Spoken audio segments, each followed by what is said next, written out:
Walter Voss stepped out onto the marble terrace of his Lincoln Park mansion and froze at what he saw through the glass wall of the private greenhouse, because his 11-year-old daughter, the girl who had not spoken a single word in 4 years, was laughing without sound and spinning in slow circles with the delivery boy who was not supposed to be anywhere near the house after dark. For a moment Walter could not move. He watched the boy in the faded grey hoodie take his daughter's small hands and press them flat against his own chest, then tap out a rhythm against his sternum, slow and deliberate, the way you might knock on a door you were afraid to open. Mabel felt the beat through her palms and her whole face lit up, and she began to move her feet in time with it, clumsy and joyful, and Walter Voss, a man who had built and sold 3 companies and once refused to blink during a hostile takeover that made grown men cry, felt his throat close up like a fist. He should have been furious. Any other night he would have called security before he even opened the door.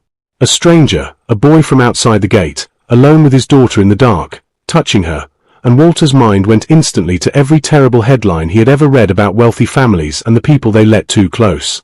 But something in the scene stopped his hand before it reached his phone, something about the way the boy kept his eyes locked on Mabel's face instead of anywhere else, watching her reactions the way a doctor watches vital signs, adjusting the rhythm when she flinched, slowing down when her breathing changed. Walter pushed open the greenhouse door without a sound. The boy heard it anyway. He spun around fast, stepped back from Mabel with his hands up like he expected to be hit, and said, "Sir, I can explain. Please don't call anyone. I'll leave right now." Walter did not answer right away. He looked at his daughter instead, at the way her cheeks were flushed pink and her chest was still rising and falling from the dancing, and he realized with a jolt that he could not remember the last time he had seen her look like that. Not blank.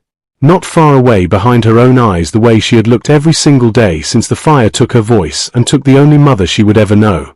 If you are watching this tonight, drop your city and your time zone in the comments right now before you keep going, because where you are in the world does not change what you are about to feel, and I want to know exactly who is sitting with me for this one. The boy's name was Silas Reed. He was 17 years old, and he had been making deliveries for the organic grocer 3 blocks from the Voss estate for 8 months. Ever since his mother's hours at the hospital laundry got cut and someone had to bring in money that did not depend on a bus schedule that never ran on time. He told Walter all of this in a rush, words tumbling over each other, because he was certain the next sentence out of the billionaire's mouth was going to end with police lights in the driveway. Instead, Walter asked him a single question. He asked, "How long has this been going on?" Silas swallowed hard and admitted it had been 6 weeks. He explained that the first time he delivered groceries to the side door, Mabel had been sitting on the back steps by herself, watching the sprinklers, and when he set the crates down she had reached out and grabbed his sleeve, not to stop him, but because she wanted him to stay for 1 more minute. He said he did not know at first that she could not speak. He thought she was shy. It was the housekeeper, an older woman named Ruth who had worked for the Voss family for 11 years, who quietly explained to him one afternoon that Mabel had lost her voice the night of the fire that took her mother, and that doctors called it selective mutism brought on by trauma, though none of the specialists Walter had flown in from 3 different countries had managed to bring so much as a whisper back out of her.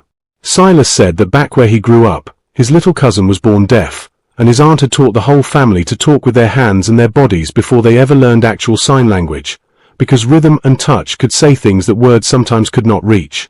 So one afternoon, without really deciding to, he had tapped a beat on the porch railing next to Mabel's hand, just to see what would happen. She had tapped it back.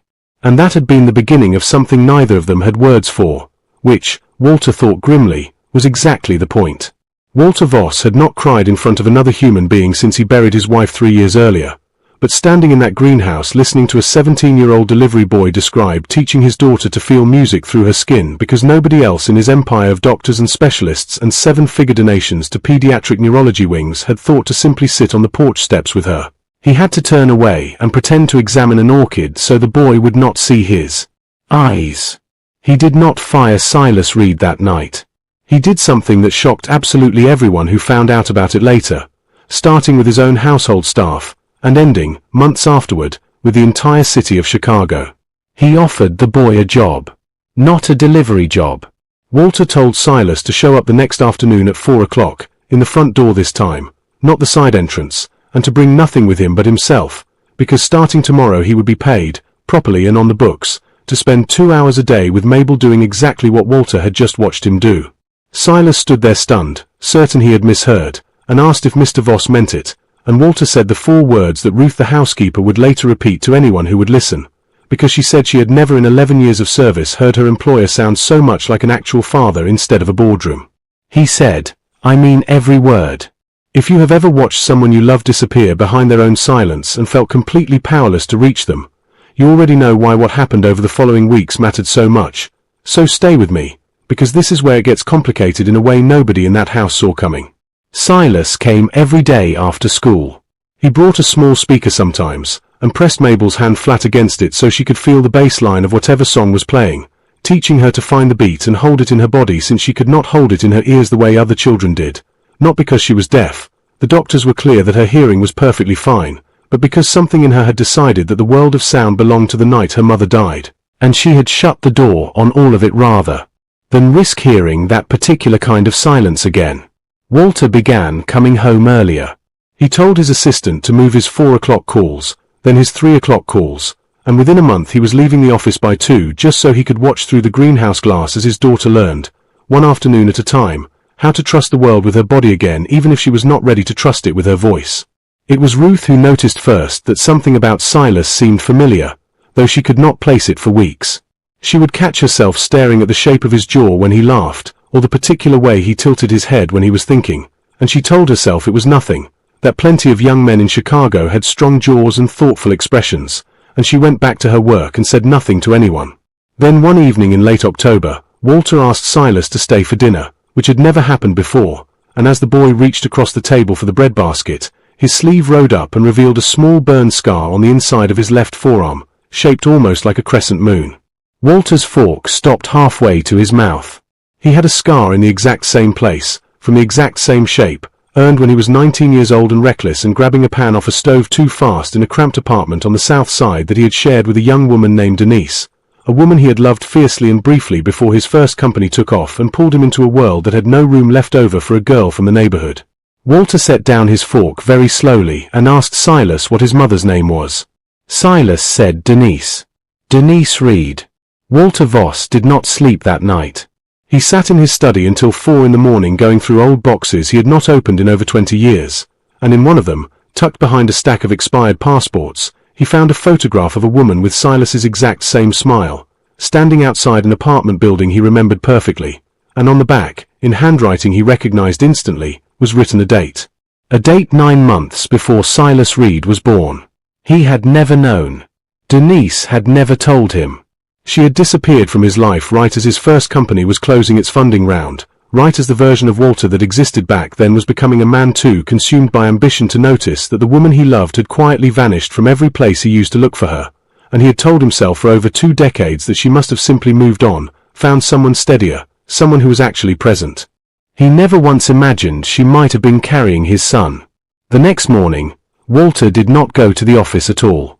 He drove himself, without a driver, to the small apartment building where Silas and his mother lived, and he learned from a neighbor, an elderly man watering plants on the front stoop, that Denise Reed had passed away 8 months earlier from a heart condition nobody had caught in time because she could not afford the tests that would have caught it, and that her son Silas had been taking every job he could find ever since just to keep the lights on and stay in school, telling absolutely nobody the whole story because he was too proud, and honestly too afraid, to ask for help from a world that had never once offered him any.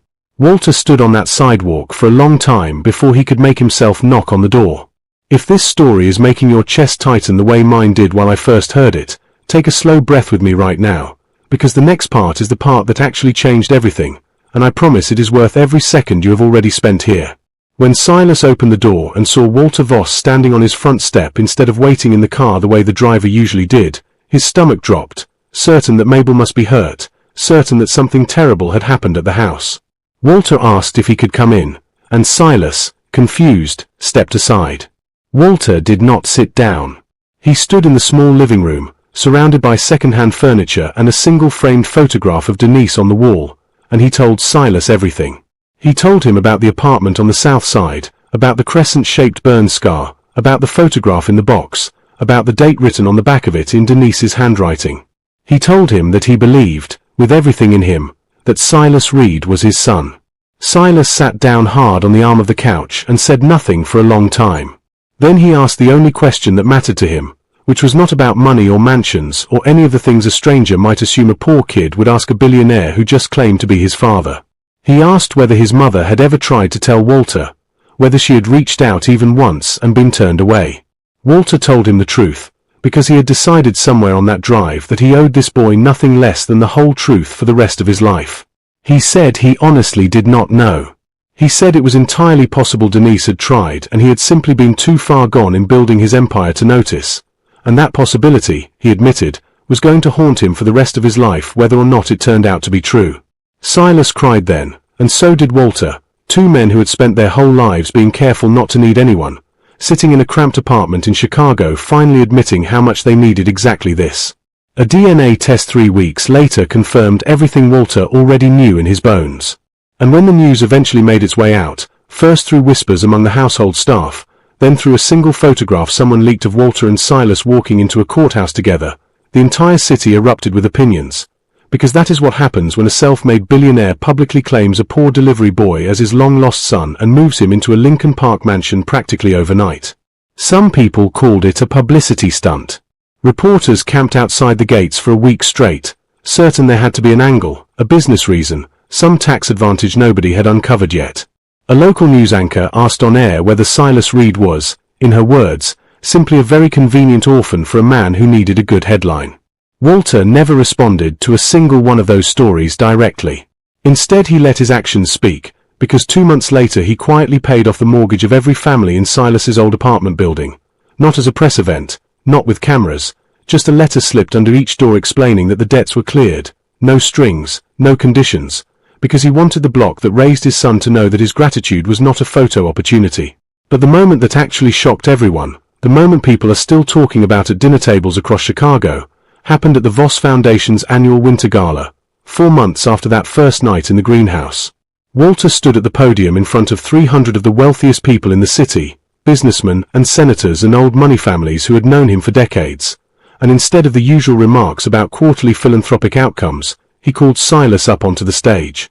He introduced him not as an employee, not as a ward, not even only as his son, though he was proud beyond words to say those words out loud in front of every person who mattered to his business.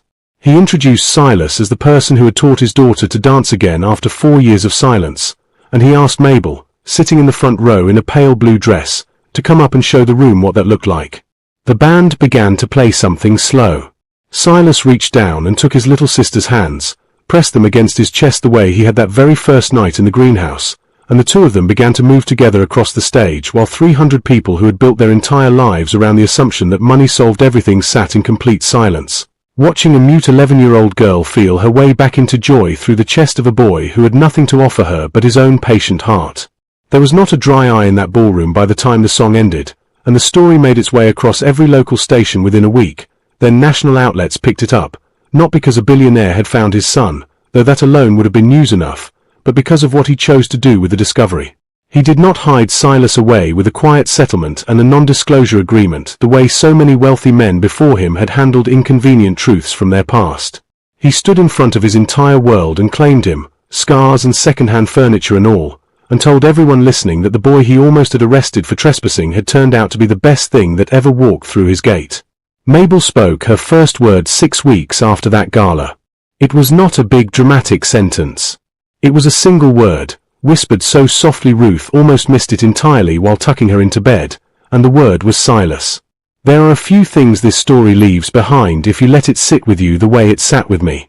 The first is that the people we are quickest to judge by their clothes or their delivery bags or the neighborhood they come from are very often carrying more wisdom and more love in their hands than the people surrounded by marble floors and locked gates.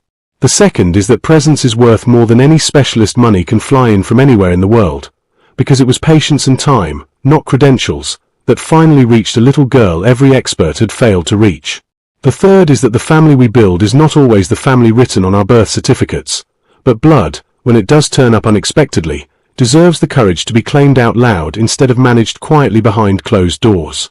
The fourth is that pride can cost us decades if we let it, the way it cost Walter years he can never get back with a son he never knew he had, and the way it nearly cost Silas the chance to ever ask for help he desperately needed. And the fifth, maybe the one worth carrying longest, is that dignity is not something wealth grants to the poor as a favor.